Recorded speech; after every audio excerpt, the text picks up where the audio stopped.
किसान भाइयों नमस्कार। मैं पुनीत सिसोदिया। जो किसान भाई जैविक खेती करते हैं यानी कि ऑर्गेनिक फार्मिंग करते हैं, ऐसे किसानों के लिए सरसों की खली का उपयोग काफ़ी फायदेमंद होता है, क्योंकि सरसों की खली के उपयोग से हमारी फसलों को सभी पोषक तत्व मिल जाते हैं। जो भी आवश्यक पोषक तत्व हैं वो हमारी फसलों को सप्लाई हो जाते हैं।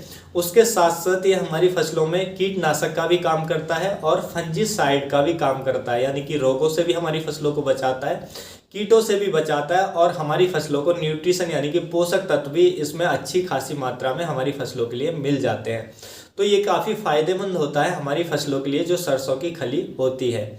सरसों की खली में यदि हम एनपीके की बात करें यानी कि नाइट्रोजन फास्फोरस पोटास की बात करें, तो सरसों की खली के अंदर जो नाइट्रोजन होती है वो 4% के आसपास मिल जाती है, यानी कि सरसों की खली नाइट्रोजन का एक अच्छा स्रोत होता है जो किसान भाई जैविक खेती यानी कि ऑर्गेनिक खेती करते हैं उनके लिए। उसके साथ साथ इसमें जो सूक्ष्म पोषक तत्व हैं वो भी हमारी फसलों के लिए काफ़ी अच्छी खासी मात्रा में मिल जाते हैं, यानी कि सरसों की खली सूक्ष्म पोषक तत्वों का भंडार होता है हमारी फसलों के लिए।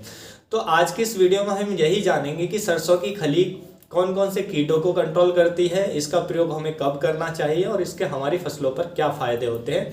उसके लिए वीडियो अंत तक जरूर देखिएगा। सबसे पहले हम बात करते हैं सरसों की खली के हमारी फसलों पर क्या क्या फायदे देखने को मिलते हैं। देखिए, सरसों की खली के अपनी फसलों में प्रयोग से फसलों में नाइट्रोजन तत्व की पूर्ति होती है, जिससे हमारी फसलों की बढ़वार उसका विकास काफ़ी अच्छे से होता है, क्योंकि ये नाइट्रोजन का एक रिच सोर्स होता है सरसों की खली। उसके साथ साथ इसमें फसलों के लिए आवश्यक सूक्ष्म पोषक तत्व भी मिल जाते हैं, जिससे हमारी फसलों को जो सरसों की खली के जो पोषक तत्व हैं वो धीरे धीरे सप्लाई होते रहते हैं एक लंबे समय तक, जिससे हमारी फसलों का विकास और उनकी जो ग्रोथ है बहुत ही अच्छी देखने को मिलती है। यदि सरसों की खली का हम ऐसी फसलों में प्रयोग करते हैं जिनमें फूल व फल कम आ रहे हैं, तो सरसों की खली के प्रयोग से ऐसी फसलों में फलों और फूलों की संख्या बढ़ जाती है। सरसों की खली के फसलों में प्रयोग से जो फसलों की जो मैच्योरिटी है यानी कि फसलें परिपक्व जो जल्दी से होती हैं, यानी वो जल्दी तैयार हो जाती हैं और उनके जो फलों की गुणवत्ता है वो भी काफ़ी अच्छी हमें देखने को मिलती है। उसके साथ साथ सरसों की खली के भूमि में प्रयोग से भूमि की जो उर्वरा शक्ति है वो सुधरती है। भूमि में जो केंचुओं की संख्या है वो भी काफ़ी अच्छी खासी देखने को मिलती है, यानी कि केंचुए भी अपनी तेज़ी से वृद्धि करते हैं, क्योंकि सरसों की खली केंचुओं के लिए एक भोजन का काम करती है। उसके साथ साथ जितने भी सूक्ष्म जीव हैं, हमारे मित्र जीव हैं हमारे किसानों के भूमि के अंदर, उन पर भी सरसों की खली का कोई दुष्प्रभाव नहीं पड़ता है। और सरसों की खली के प्रयोग से भूमि में जो भूमि की जल धारण क्षमता है वो भी सुधरती है। उसके साथ साथ यदि सरसों की खली का प्रयोग अपनी हम फसलों में करते हैं तो किसी भी फसल की उपज को हम बढ़ा सकते हैं, यानी कि अच्छी उपज के लिए, ज़्यादा उपज के लिए सहायक होती है जो सरसों की खली होती है। तो सरसों की खली का उपयोग काफ़ी फायदेमंद होता है। यदि हम सरसों की खली का प्रयोग भूमि में करते हैं तो ये भूमि में नेमाटोड्स की जो समस्या है उसको कम करती है, यानी कि ये नेमाटोड्स को भी ख़त्म करती है। उसके साथ साथ ये एफिड्स को भी कंट्रोल करने में सहायक होती है, यानी कि एफिड्स को भी रोकथाम करती है जो सरसों की खली होती है। सरसों की खली के प्रयोग से हमारी फसलों में जितने भी जड़ वाले रोग आते हैं, जितने भी जड़ गलन या विल्ट की समस्या आती है वो भी हमें काफ़ी कम देखने को मिलती है, क्योंकि ये फंगस को भी कंट्रोल करती है हमारी भूमि के अंदर जो सरसों की खली होती है। तो सरसों की खली के काफ़ी ज़्यादा फायदे होते हैं हमारी भूमि के अंदर।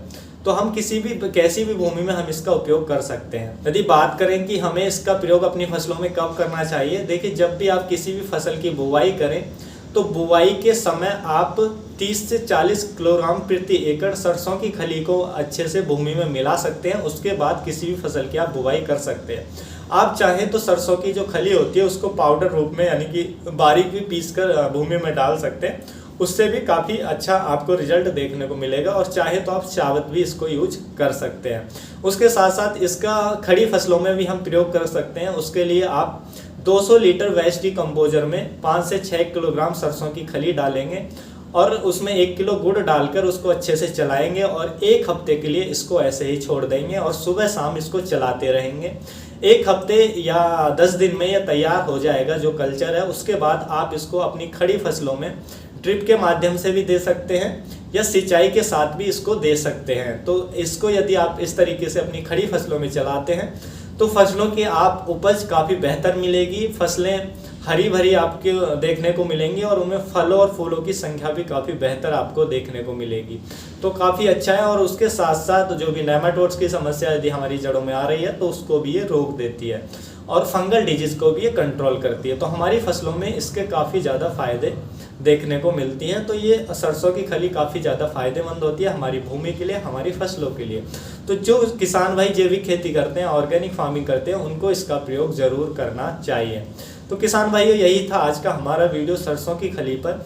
यदि आपको वीडियो अच्छा लगा तो वीडियो को लाइक कीजिएगा, अन्य फार्मर के साथ इसको शेयर कीजिएगा ताकि उन तक भी ये जानकारी पहुंच सके।